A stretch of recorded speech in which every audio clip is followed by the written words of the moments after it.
田さんこんにちは。こんにちは。今日は何を教えてくれる？今日はですね、2月の空10で、東京で、世界ランディングがありまして、東京ドームの横のプリズムホールというところであって、それを視察に行きました。何か珍しいものがないかと、これから流行るような花がないかということで探しに行ってきました。その報告を今からしたいと思います。どうぞよろしくお願いします。よろしくお願いします。はい。今回はですね、初日じゃなくて後半の方に行きました。もう空10、11日までしかなかったんですけども、2日間行ってきました。後半ということで、人もですね午後から行けば結構空いていたんで、ある程度ゆっくり見れました。いろいろありまして、エントランスに綺麗なオブジェがいっぱいあってですね、それもあるし、コチョランコーナーとかリカステコーナーとかいろいろありました。すごく綺麗ですね。でももう今の時期にああやって咲かせるのはむちゃ大変かなと思いながら、作者の苦労をちょっと感じながら見たところですね。今回はですね、映像にはいろいろ撮ってみたんですけれども、毎年気になったですね花もあって、もうそれも今度購入してきて、親株の立派なのがあって、でそれと苗のですね、ちょうど買い頃の苗もいろいろ揃えてみたんで買ってきましたんで、それも皆さんに紹介していきたいと思います。まず今回はですね、プリズムホールの入ってからエントランスに、結構いろんな飾り方がしてあってですね、で、今回は思ったのは販売ブースが結構広いなと思いました。でいろんなところから来ておられてですね、沖縄から結構遠くの方が出店されておられましたね。で沖縄の花屋さんからもいろいろ仕入れたりですね、結構収穫がありました。またたくさん買ってきたんですね。そうですね、でも今回はですね、親木探しっていうのもありまして、これから、もし販売できなくてもこれからそれを育てていこうかなと思っております。苗もですね1年2年育てて、結構大きな株にして、付加価値をつけて、木漬けとかそうですね、板漬けとか流木漬けとかそういうのを作っていこうと思っております。はい。なかなか面白い2日間でした。今回大賞を取ってたのはですね、私もあんまり詳しくはないんですけれども、フラグミペディウムという品種みたいですね。パフェみたいなやつです。で赤、ワインレッドみたいな形で綺麗に咲いていましたね。綺麗だったですか？はい、綺麗でした。でも直接私パフェオとかそういうパフェオみたいですんで、パフェオはあんまり取り扱ってなかったんで詳しくはなかったんですけど、それが今年は大賞に選ばれてましたね。で毎年多分ダブらないようにいろんな種類で賞も回ってるかなと思うんですよね。で、感じたのは、それに似たパフェオペディウムというやつがですね結構展示されていたということと、あと販売所でもですねもうパフェオがむちゃくちゃいっぱいあったんですよね。でもほとんど3000以上というやつが多かったですね。で私もいくつか仕入れてみようかなと思ったんですけど、今回はパフェオはちょっと仕入れずにおりました。でも今流行りかなと思うんですよね。あれだけ展示されていて販売所にもいっぱい並んでいたということはですね。はい、それと優秀賞とかいろんなのを見てきましてですね、すごくむちゃ綺麗でしたね。でも後半だからですね少し花が傷んだりとか、そういうのもありました。で完璧なのを見たいという方はやはり初日とか初めの方に行かれた方がいいかなと思いますね。宮崎の方でも来年行きたいわという方がおられますけれども、完璧に目指すんであれば初期の方に早めの方に行かれた方がいいかなと思います。ちょっと混雑はしますでしょうからね。今回1時間待ちとか2時間待ちとかしなくて、スムーズには入れたんで、大体11時ぐらいに行ったんですけど、10分ぐらい待てばですねもう入れたっていう状態ですね。午後からもうほとんど並び行列ができていなくてスムーズに入れましたね。9日10日もう最終日前っていうこともあったんでしょうかね。と前日ですね、8日の日に大雪が降ってむちゃ大変だったということでした。で売店の方に聞いたらですね、もう8日でお客さん全然少なかったですよって話をされてたんで、の影響がすごくあったのかなと思いますね。でもし8日に私が行っていたんであれば多分飛行機が飛ばなかったかなと思いまして、1日ずれて良かったのかなと思います。夕方までこういたんですけど、出たり入ったりですね、再入場というのはできるんで、好きな方はですね、1回出て食事、昼ご飯食べてまた入るということもできますから、そういうのもいいかなと思いますね。花好きの人はですね、何時間でもおられるかなと思う。いてもですね、退屈しないのかなと思います。で売店も充実していろんなところが来ておりますので、今回はですね、タイの業者が来ておりまして、ちょっとまた変わったやつがあったんで、そこからも仕入れてみました。品種名とかちょっと、はっきり日本ではあんまないようなやつもあったんで、咲いてお楽しみっていうようなところもあるのかなと思っていくつか入れてみました。個人的には、毎年もう3年目4年目かな行ってるんですけれども、子どもたちにも会えてですね、子どもたちともちょっと食事会とかして、東京に、娘と息子が来てですね、いい旅になったかなと思います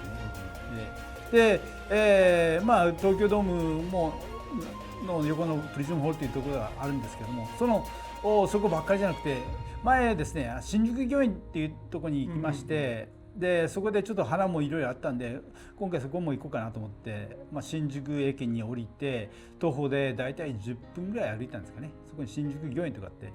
もうむちゃ広いですよ。都会の本当のオアシスというようなところで、そこに温室があってですね、で昔から、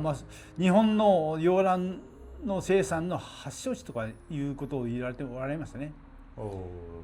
でそこで開発されたですね、セロジネインターメディアっていうやつの改良種ですか、名前が新宿っていうのが展示されておりましてね。でその前に私もですね、セロジネインターメディアの新宿っていうのを仕入れまして、ここで開発されたのかなと、勉強になりましたね。ですごく綺麗な花が咲いておりました。で今回は、セロジネ系を結構仕入れてですね、ここにあるんですけどね、こんなやつ大株をちょっと仕入れて、これぐらいに苗を買ったやつもこれぐらいの大株にしたいなと思っているところもありました。でもこれ何年ぐらいかかるんですかって言ったらやっぱ5、6年かかるっていう話でしたんで、でもこれぐらいの大株にすればすごく見事になりますし、毎年ですね、世界ランテに行ってちょうど気になってた花なんですよね。むちゃ綺麗にいっぱい白い花が咲いておりましてですね、これは何だろう、すごく綺麗だなと思っていたところで、よく調べていくとセロジネのインターメディアのクリスタータっていうやつみたいですね。そういうのがあって、それの種類で何種類か仕入れたというところですね。今回ですね、世界ランテに行ってきて、とりあえずですね、区分けしてカトレアコーナーとコチョウランコーナー、リカステコーナー、デンドロコーナーとか東洋ランコーナー、それとフラワーアレンジメントのコーナーがあってですね、各何十鉢もそこで展示されておりましたね。で、カトレアがもう一番メインに飾られていたかなと思います。それとコチョウランのミリー系、中輪系ですね、そういうのもたくさんありました。それとパフェオ、一番目立ったのはパフェオ、カトレアパフェオっていうのが多かったかなと思いますね。とリカステ、去年に比べてちょっとリカステがちょっと少なかったかなとも思いますけれども、もう何回も回ってですね、見たんですけれども、それぞれですね、特徴があって、賞を取ったやつとかいろんなリボンとかかけてありますんで、どんなのが評価されたのかっていうのも見れば分かるような形になっておりましてですね。と光るコチョウランの展示場があったんですけど、ちょっと行列ができていたんでそこに入っていかなかったですね。そこに結構行列ができてて、中に入るのに多分時間かかるなと思いまして、そこが一応区切られて、本当に見せ場だったんでしょうけど、ちょっとそこは見れなかったというところがありますね。でフラワーアレンジメントコーナーも洋蘭を特に使ってデザインするということでいっぱい飾ってありましたですね。で私も写真が好きなんで、フラワーデザインのカット写真をもう100枚以上、もう200枚ぐらい撮ったんですかね。それも将来的に額に飾ってこう見たいなっていうぐらいの撮ったつもりなんで、まだ見直しはしてないんですけど、そういうのもありなのかな。花の写真のフラワーアレンジのカット写真のこう展示物もいいのかなと思ったりしたところですね。それの展示会とかするのも一つかなと思ったところでした。それとですね、本当に 2,3 年気になっている花というところで、セロジネのインターメディアとかクリースターターとかいうのがありましてですね、それも今年は仕入れることができたんで、ちょっとそこら辺も説明していきたいと思いますね。セロジネって今までは作っていなかったんですけれども、でももう昔からある品種だよということで原種になりますよということで、今回ももう本当に毎年ねむちゃ綺麗な株で飾っておられたんで、それもこう導入してみようかなと思ったところです。原種であって作りやすい、寒さにも強いということで導入してみました。でむちゃ綺麗な大株が手に入ったんで、こんなやつですね。まだつぼみです。咲いているのも展示されていたんですけど、ちょうど植木位置にですね見本になるかなと思いまして、今回導入してみました。ちょっと高かったんですけど、これ作るのに5年も6年もかかっているということで、今からそんな年はかけられないと思ってですね、大株見本を一つこう導入したところです。で丸い実みたいなやつは何ですか？これバルブですね。この中に水を溜めてたりするんですよね。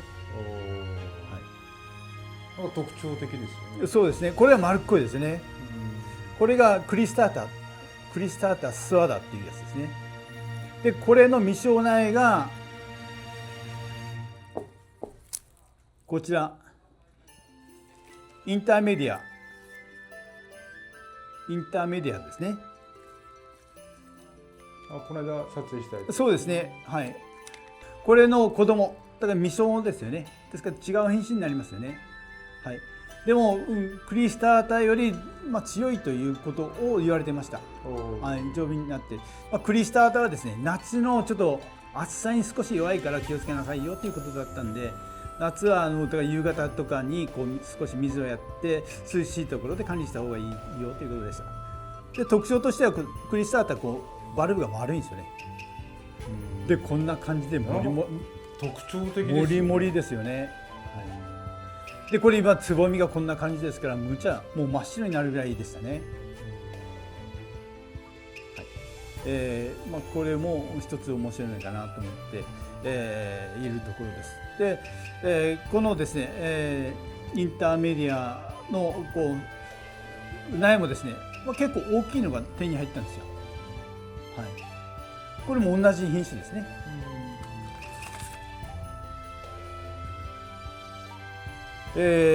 セロジネの仲間のインターメディアのマグニフィカっていうのかな、これぐらいの結構綺麗なバルブができていますね。はい、これぐらいになってこう花芽が伸びてくるという形で、クリスタータに比べればちょっとこう細長いっていう形にはなると思うんですけどね。はい、こんな綺麗な株が手に入ったんで、これを紹介していきたいな、販売していきたいなと思っております。ちょっともうこれも大株にして、これぐらいするのは大変ですけど、何年かかけて結構綺麗な株を作っていきたいなと思っているところですね。こんなバルブはビフレナリアハリソニアもこれぐらいの感じになっていますよね。ですから去年から今年にかけてビフレナリアとセロジネ、違うデンドロとはちょっと違う品種もですね導入して、管理していこうかなと思っているところですね。これを着生卵着生卵になりますけどね。ということは苔玉にもできる、苔玉とか流木漬けとかもできるかなと思っておりますね。それもちょっと株が何株か手に入ったんで、いろんな育て方をしてみたいなと思っているところですね。で結構でも水が好きだということで、成長期にかけて水をたくさんやった方がいいよということだったんで、だから5月ぐらいからもう10月ぐらいまでたくさん水をやってくださいっていうことでしたね。それでこの新しいバルブを成長させることが大事だよっていうことだったんで、丈夫で育てやすくて寒さにもある程度強いということで、うちの環境に合うのかなと思ってですね、お客さんが欲しがるような結構綺麗なやつをもう自分で作ってそれを紹介していくしかないのかなと思いました。この YouTube を見ている方もですね、何かで出会ってですね、声をかけていただきました。ありがとうございます。いつも見ているよということで応援してもらっているみたいです。ありがとうございました。プリズムホール世界ラン展で出会った方、本当にありがとうございました。これ私がこうやっていることを本当に何回も見てですね、自分なりにこう工夫されてやってる方も結構多いみたいなんで、ぜひですね、これを参考に、自分流でですねいろいろ挑戦してみられるといいかなと思います。5月に神戸22、23で神戸でまたありますし、6月の、4日ぐらいからまたサンシャインシティであるんで、そこへもですねランの好きな方は見に行かれてもいいのかなと思いますね。一回行かれると結構面白いです。展示物もたくさんあるし、売店もいっぱいあるし、一日いてもですね飽きないぐらいのランの好きな方はイベントじゃないかなと思います。近くであったらですね、ぜひ行ってみられるといいかなと思いますね。癒されました？いや、もちろんね癒されてますけどね。この前ちょっと YouTube 見てたら、このラン見てるとウイスキー 2、3杯いけるというコメントをされてた方がいてですね、そうだよなと思いながらですね、ラン見ながら酒を飲めるなっていう感覚の持ち主もいるなと思ってですね、これを見ながらちょっとお茶したりですね、コーヒー飲んだり自分で入れたり見たりですね、これを見ながらケーキを食べたりとか、いろんな癒され方があるのかなと思いますね。これを育てることによってですね、本当に自然に心が癒されているという部分もあると思いますね。皆さん自信を持ってですねランを育てていかれるといいかなと思います。植物を育てる方はですね、本当に気持ちの整理ができているよとか、いろんなことに気づくよとかいうこともコメントもありますですね。自信を持って、植物を育ててみてください。今回ですね、宮崎上市で宮崎園芸さんのちょっとコーナーを借りてそこで販売することになりました。で、期日がですね2月の20日から3月の31日まで